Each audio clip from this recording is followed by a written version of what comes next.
Florida State fans are looking for production coming out of the transfer portal. A lot of guys that they've already been able to bring in through the transfer portal are showing that. And most certainly here in this video alone, Florida State looking in this new defense under Tony White and the 3-3-5 defense.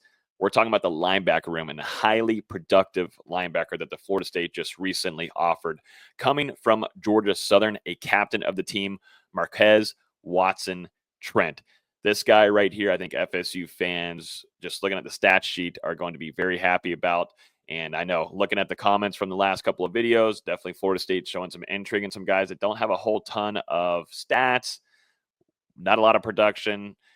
They want some guys that can come in and play immediately, that have already shown you that they can play at a high level. But spent the last 5 seasons at Georgia Southern. He was named the Sun Belt Conference Defensive Player of the Year in his conference in this last season for the Eagles. 356 tackles, talking career totals, 356 tackles, 27 tackles for loss, and 6 sacks. He had 6 forced fumbles, 6 pass deflections, 2 interceptions, which one of those he took back for a pick 6. So he's got some wheels. A 2-time first-team All-Sun Belt selection.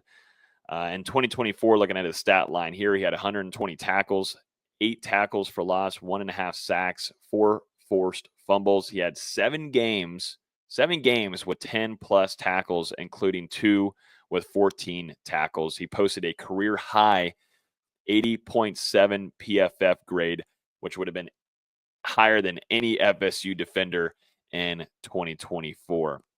Some of his strengths here that he brings to the table, like we were just saying there, he is a tackling machine. 3 consecutive 100-plus tackle seasons. He's very versatile. He can be a really good run stopper. He's aggressive. He's a pass rusher as well, and can get to the backfield, which, looking at Florida State, you kind of lost that when you moved on, and, Kalen DeLoach now in the league, you kind of lost a guy that can blitz and get to the backfield as a linebacker. And you tried to do that a little bit with DJ Lundy here and there. And then you had a whole handful of other guys that you were trying to get developed there under Randy Shannon, former FSU linebackers coach, but just wasn't the case.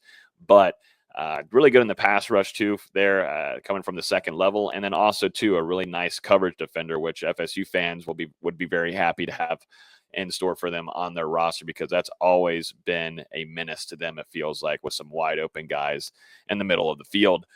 Durability and experience, 2,500 career snaps and 36 starts over the past 3 years specifically. Tackling efficiency, 12.3% missed tackle rate in 2024, but the year prior he had an 8.8%. But he was one of the most productive defenders in the country. But he's definitely a machine that can go after it and play all around the field. Florida State is not the only team intrigued in his abilities.